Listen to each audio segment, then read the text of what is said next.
Welcome to another deep dive. Today we're setting our compass for Central Asia, and specifically we're zooming in on Uzbekistan. Now, this is a country that, might not always be top of mind, but it's really becoming a fascinating place to watch, especially when we talk about investment and climate action. Exactly. Our focus today is digging into the World Bank Group's Country Climate and Development Report on Uzbekistan. But we're really looking at this from an investor's angle. So it's not just about the environmental side, important as that is.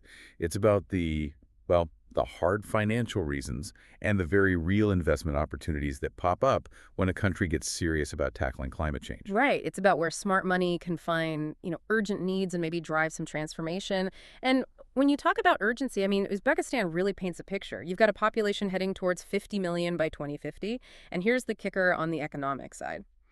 If they don't act decisively, climate impacts could shrink the economy by, 10% by 2050? That's the projection, yeah. A potential 10% smaller economy. And the costs aren't just theoretical or future problems. Think about this. Right now, air pollution alone is costing the country about 6.5% of its GDP every single year. Wow, 6.5%. That's a huge drag on growth already. Okay, so let's start to unpack what's driving all this. So if we peel back the layers a bit, what are the fundamental challenges environmentally and economically that make this green shift so vital for Uzbekistan? Well, fundamentally, Uzbekistan's economy has been very resource intensive, heavily reliant on natural gas. And the big challenge there isn't just the emissions, it's the simple fact that those gas reserves are running down. Okay. So that hits them on two fronts. Yeah. It threatens their energy security, keeping the lights on, but it also casts a big shadow over long-term sustainable development plans. And you can really see the physical signs of climate change and, past resource management issues in the Aral Sea disaster. Yeah, the Ural Sea. It's Yeah. hard to overstate that one. It really is. Yeah. Once the fourth largest inland sea, now mostly desert. It's like a giant billboard for the climate effects they're facing. Worst droughts, extreme heat stressing the farms, and these awful dust storms whipping up salt and pollution. That Aral Sea example really does hit home the urgency, doesn't it? It's not some abstract model. It's right there. And you mentioned the government's reform path. How does that tie into these environmental issues? It's actually quite interesting how directly they've connected the dots between these environmental threats and the country's economic future. What really stands out is their push to shift towards a private sector-led economy. They seem to recognize that the old, state-heavy, resource-focused model just isn't built for the long haul. And crucially, for anyone listening who's thinking about investment, this isn't just being dictated from the top down. The report found that nearly 90% of local businesses have already made some kind of green investment. 90%, that's surprisingly high. It is. Now, maybe not all huge projects yet, but it shows a kind of grassroots readiness, doesn't it? An awareness and a willingness to start adapting. It suggests the market itself might be more ready for this green transition than perhaps outsiders might think. Makes it potentially fertile ground for foreign capital and know-how. That level of local buy-in is pretty remarkable. Definitely suggests a deeper shift is underway. So, okay, we've laid out the challenges. The big question, I think, for many listening, especially investors, is where are the actual tangible opportunities here? Because this isn't just about avoiding problems, right? It's about finding new ways to grow the economy. Precisely, and this is where the numbers start getting really compelling. This green transition isn't just about preventing future losses. It unlocks genuinely massive investment needs. We're talking estimates around $341 billion needed between 2023 and 2060, just for decarbonization. Wow, $341 billion. That's a serious figure. It's huge. And while it's spread over decades, it signals a profound economic shift. It arguably positions Uzbekistan as having one of the most concentrated green investment potentials, certainly in a developing market context. It means a fundamental overhaul of major sectors. Okay, so if you have that kind of capital need, where does it need to go? Which sectors are really crying out for investment? Right. Well, the energy sector is absolutely front and center. No surprise there, maybe. It accounts for, get this, 74% of the country's greenhouse gas emissions. 74%, okay. So it's the biggest part of the climate problem, but that also makes it the single biggest economic opportunity for decarbonization. The government's Net Zero 2060 scenario, their NZ 2060 plan, figures that renewables could supply something like 70% of energy by 2060. 70% from renewables. That implies a massive build-out. A massive build-out. Huge emphasis on scaling up solar and wind power. That means Investment in new power plants, obviously, but also grid upgrades, storage solutions, the works. And it's not just about new generation. Energy efficiency is also key. The potential there is to cut overall energy use by about 16% by 2060. Just think about the investment needed to replace all the old, inefficient infrastructure, power lines, industrial machinery, buildings.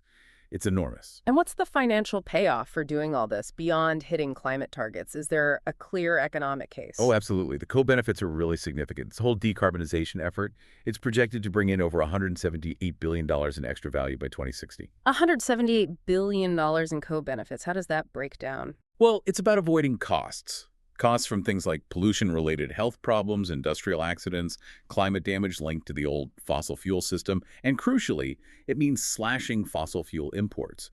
That's a direct boost to energy security and the trade balance.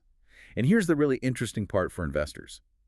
The private sector is expected to cover a huge chunk of these energy investments, depending on the subsector, somewhere between 60 and 95%. So a very clear signal for private capital to step in. A very clear signal, yes. Okay, energy is obviously huge, but an economy doesn't run on power alone. Where else do these green needs create investment opportunities? Good point. The water and agriculture sectors are another absolutely critical area, especially when you think about adapting to the climate changes already happening. And here the report talks about a triple dividend. A triple dividend. Okay, you'll have to unpack that one for us. Sounds better than just a financial return. It is. Essentially, when you invest in climate adaptation, particularly in things like water management or sustainable farming, you get three kinds of wins. First, you avoid future losses. You stop crops failing from drought or infrastructure getting damaged by floods. Second, you get direct economic benefits, maybe higher crop yields from better irrigation or new income from restored land. And third, you get these wider social and environmental benefits like cleaner water, improving health, or biodiversity coming back. So it's multiple returns from one investment. Got it. Makes sense. And in Uzbekistan specifically, fixing up the irrigation systems is paramount. You've got 95% of crops relying on irrigation, and it uses up 90% of all the water. 90%. That's incredible. It's huge. So modernizing that is vital. The estimated cost is over $7.5 billion just through 2030. Big number. But the payoff in food security and farm output is potentially immense. Also, investing in restoring degraded land looks very attractive financially. The cost of doing it is apparently 3 to 4 times lower than the economic cost of just letting the land degrade further, which is already costing them 4.6% of GDP. So it's actually cheaper to fix it than to ignore it. Exactly. Doing nothing is the expensive option here. And things like better landscape management could apparently boost crop values by billions, maybe $4.6 billion, and save nearly 2 billion cubic meters of water annually. The economics are pretty compelling. So significant investments needed in basic infrastructure and land management, but with really clear potential returns. What about looking outwards? With all this domestic green activity, are they positioning themselves to export any of this? They are, yes. The report identifies a pretty sizable green export potential around $2 billion a year. And that seems to be mainly in areas like machinery and electrical appliances. Interesting. Not just raw materials, then. No, it looks like a deliberate shift towards less carbon-heavy, higher-value manufactured goods, building things that support green initiatives, maybe for export as well as domestic use. So that could be another angle for investors tapping into a growing green manufacturing base there. Okay, so we've painted a picture of, well, quite significant opportunity driven by real necessity. But as any investor knows, where there's opportunity, there's usually risk lurking nearby. Let's pivot to that now. What do people considering putting capital into Uzbekistan absolutely need to keep their eyes peeled for? What are the potential snags? Right, that's the essential reality check. And there are definitely significant risks to be aware of. They're quite interconnected, too. First, on the fiscal and economic front, the government plans to phase out energy subsidies. Which were huge, right? Something like 6.6% of GDP back in 2020. Exactly. A massive number. Now, phasing them out is a necessary step for reform, but, well, it's almost certainly going to raise energy costs for businesses. That could hit their competitiveness, at least in the near term. So foreign investors need to factor that into their cost projections or think about how their local partners might be affected. Another big fiscal worry is public debt. If the government ends up having to pay for too much of this green transition itself. How much is too much? Well, the report suggests if even just a third of the total cost falls on the public purse, the debt could potentially become unsustainable. maybe blow past international benchmarks. And that means, That could mean higher borrowing costs for everyone, maybe government cutbacks elsewhere, potentially even currency wobbles. It creates background economic uncertainty. okay, and what about that point you touched on earlier, the big role of state-owned companies? How does that complicate things for, say, a foreign firm trying to break in? You said nearly 80% of state enterprises are in competitive sectors. Yes, that's a really critical structural issue. Having so many state-owned enterprises, or SOEs, active in markets that should be competitive isn't just about having another competitor. It often means those SOEs might get, well, subtle advantages, maybe easier access to loans, maybe regulatory shortcuts, maybe implicit government backing. It can tilt the playing field. So it makes it harder for a private company, especially a foreign one, to compete purely on merit. It can, yes. It means investors need smart strategies. Maybe joint ventures with local players, maybe finding very specific niches the SOEs aren't in, or focusing where their own tech or expertise gives them a really clear edge that's hard to copy. And remember, historically, Uzbekistan hasn't actually punched its weight in attracting foreign direct investment, especially green FDI. That suggests these structural factors, including the SOE dominance, have likely been part of the reason why. That state presence definitely sounds like something investors need to navigate carefully. What about the financial system itself? Is it ready for this huge green funding push? That's another key area, the financial and regulatory risks. The banks there are facing what's called growing transition risk. Transition risk, meaning their current loans are tied up in old industries. Exactly. A big chunk of their lending, 40 to 50% back in 2022, was to sectors with high emissions. And worryingly, that exposure seemed to be going up, not down. Not ideal. Not ideal at all, because if those traditional industries start to struggle or shrink because of climate policies, it could put stress on the banks themselves, make them maybe more reluctant to lend to newer, greener, perhaps perceived riskier projects. Adding to the uncertainty is the lack of a unified green taxonomy. Right. A clear definition of what actually counts as green. Precisely. Without that common language, it's just harder and riskier for financiers to label, track, and compare sustainable investments. It adds complexity, requires more homework for every deal, and makes it unclear what might qualify for any future green finance incentives. Yeah. And another point, there's apparently limited private insurance available for disaster risks. That leaves projects, maybe in farming or water management, pretty exposed if there's a major drought or flood. Okay, so banking sector exposure, regulatory clarity, insurance gaps. Are there broader issues maybe around data or just understanding the systems involved? Yes, absolutely. The report flags a real need for better data and better ways to model complex biophysical systems. Biophysical systems like rivers and land. Exactly. Especially things like transboundary water resources, rivers and groundwater shared with neighbors. Understanding how those systems work, how climate change affects them, is vital for planning and de-risking investments, particularly for anything water-intensive like agriculture or even hydropower.